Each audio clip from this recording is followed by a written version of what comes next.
There is a lot going on this week. Mother's Day today, and all the complicated emotions that come with this day. Certainly, we could be celebrating today, but more than likely, there's some mixed feelings going on today. We could be grieving the loss of our own mothers. We could be grieving the loss of a child. We could have spent a lifetime longing for children of our own. We could be mad about having been born to a mother who was less than ideal. We could have been abused at the hands of our own mother. We could be exhausted while in the throes of motherhood. We could be so many different and mixed things at once today. And add to it the news out of the Supreme Court this week. No matter your take on Roe v. Wade, as we as a country, as a people, are on the cusp of some big changes in the lives of our country. And we likely are feeling a lot of things around that too. Perhaps we are recalling stories of friends who experienced horrors before Roe v. Wade. Perhaps we are celebrating. Perhaps we are remembering our own stories. Perhaps we are worrying about the future of our country, of the people who live in it. So whatever this day brings for you in the host of emotions and wonderings and turmoil that can be going on, it leads me to ask the question, what do we do with all of this as followers of Jesus? So I invite us to consider the story that Marlene just read us in Acts. Here we meet Tabitha, somebody with a pink dress apparently, that we chatted about with the children just a few minutes ago. And here we also meet Peter, who was trained by Jesus, who was following in his footsteps as a healer, as a teacher, as a preacher by the time we get to this story. Now, we don't know much about Tabitha. We guess that she has a pink dress. But we really don't know much about her in our Bible story. She is not only a woman, but she is a named woman. Now, in our Bible days, women often went unmentioned, and they even more often went unnamed. So the fact that Tabitha has a name and makes it into our story is pretty remarkable. And she not only has one name, she has two, Tabitha and Dorcas. And we learn that Dorcas is her Greek name, and Tabitha would have been her, Hebrew name? Aramaic, maybe. There was two. I read it and I forgot it. But anyway, she had two different languages, two different names, which means that she likely moved in two different cultural communities. Remarkable in that day and age. But in addition to being named, we learn that she keeps the company of widows. Now, I briefly mentioned to the kids that widows were people nobody else wanted to talk to. But you remember in those days that women's status came from the men they were associated with. So first, they could have some status by nature of their father. They would separate from their father and be married, so they'd have a status by their husband. But if their husband died and they did not immediately remarry, they were nobodies.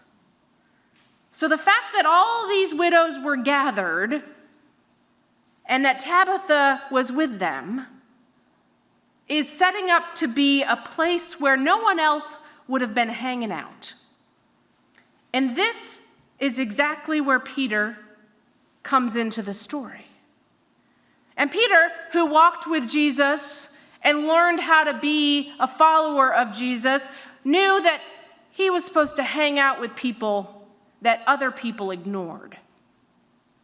And he learned that Jesus had told him over and over again that he was supposed to love.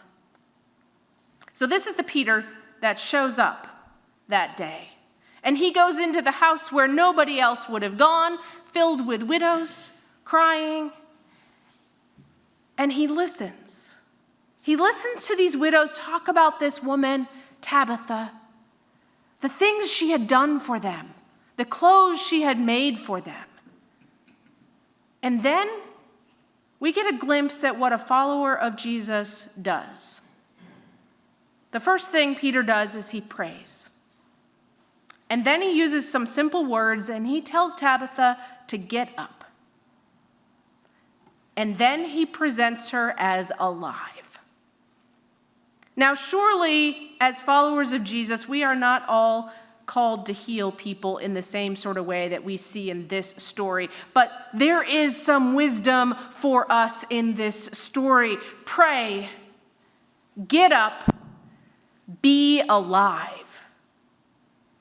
And it strikes me that if ever we needed some marching orders as followers of Jesus, this might just be it.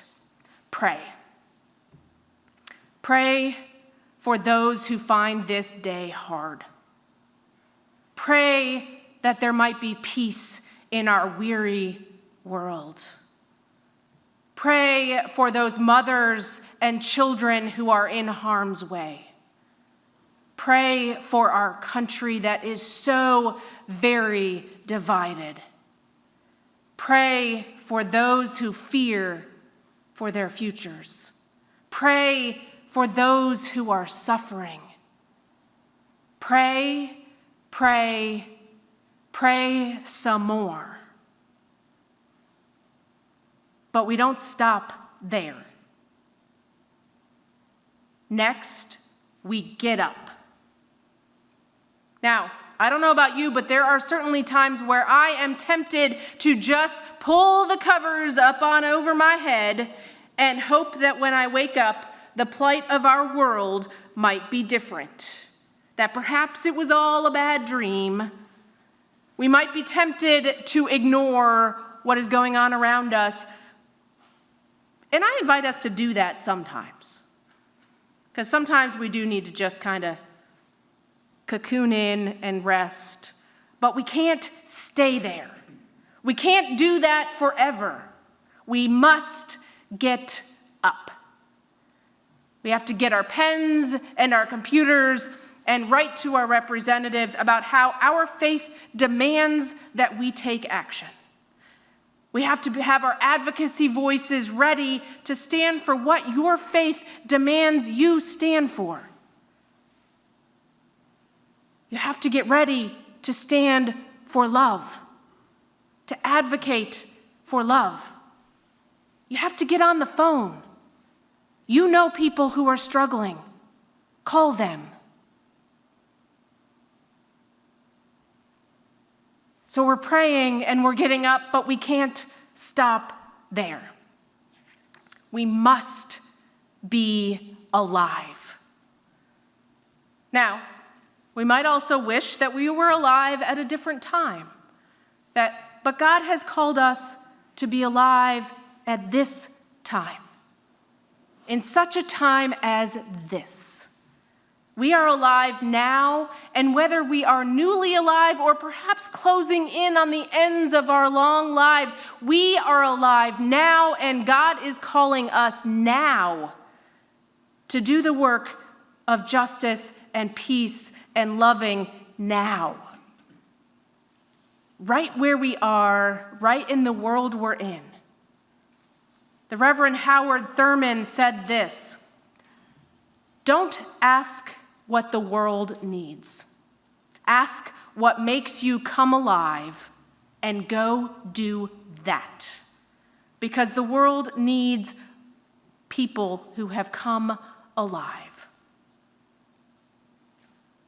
So consider, what makes you come alive? And do that.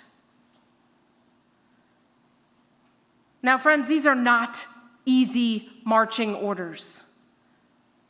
But our faith is not just a warm, cozy feeling we get and we come to church once a week and we kind of leave it at that.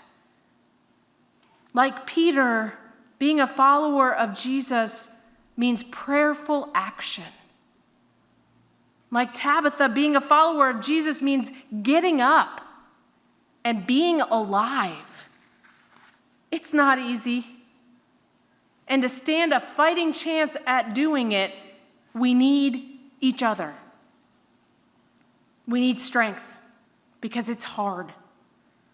We need to keep coming back to church for strength, to be reminded of what God calls us to do, so that we can encourage one another to do it. I invite us to hear these words by the Reverend Elsa Peters. She writes this poem/prayer. Standing in a room full of grief, among women who have loved and lost, so many of them gathered in one place because only they knew what it felt like to grieve this way. Standing there among these women, Peter encouraged Tabitha to get up. She opened her eyes and took his hand, and at that moment, it says, he showed her how to be alive. Oh God, take our hands, because there are still parts inside of us that feel hardened, maybe even dead, and your resurrected Spirit is needed. Help us, O God, to come alive in your love and grace today. Friends, may these words be true. May God take our hands, because there are still parts inside of us that feel dead. There are parts of us that need resurrection, so that we might come alive and be Easter people.